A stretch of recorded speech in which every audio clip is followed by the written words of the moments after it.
மக்களவை தேர்தல் இரண்டாம் கட்ட வாக்குப்பதிவானது விறுவிறுப்பாக நடைபெற்று வரும் நிலையில் மாலை 5 மணி நிலவரமானது வெளியாகி இருக்கிறது. அதன்படி அசாம் மாநிலத்தில் 70.66% வாக்குப்பதிவானது பதிவாகி இருக்கிறது. அதேபோல பீகாரில் 53.03%, சத்தீஸ்கரில் 72.13% வாக்குகள் பதிவாகியிருக்கிறது. ஜம்மு காஷ்மீரில் 67.22% வாக்குகளும், கர்நாடகாவில் 63.90% வாக்குகளும் பதிவாகியிருக்கின்றன. கேரளாவில் 63.97% வாக்கானது பதிவாகியிருக்கிறது. மத்திய பிரதேசத்தில் 54.42% வாக்குகளும் பதிவாகியிருக்கிறது.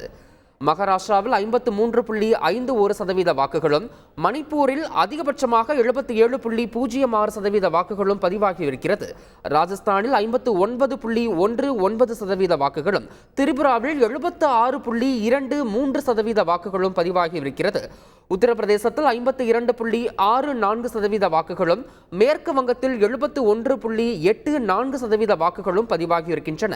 அதேபோல ராஜஸ்தான் மாநிலத்தில் இடைத்தேர்தல் நடைபெறக்கூடிய சட்டமன்ற தொகுதியான பாக்கிடோரா தொகுதியில் 66.52% வாக்குகளானது பதிவாகியிருக்கிறது. இது தொடர்பான ஒரு முக்கிய செய்தியினை தற்போது பார்த்து வருகிறோம். செய்திகளை உடனுக்குடன் தெரிந்து கொள்ள உடனே சப்ஸ்கிரைப் பண்ணுங்க.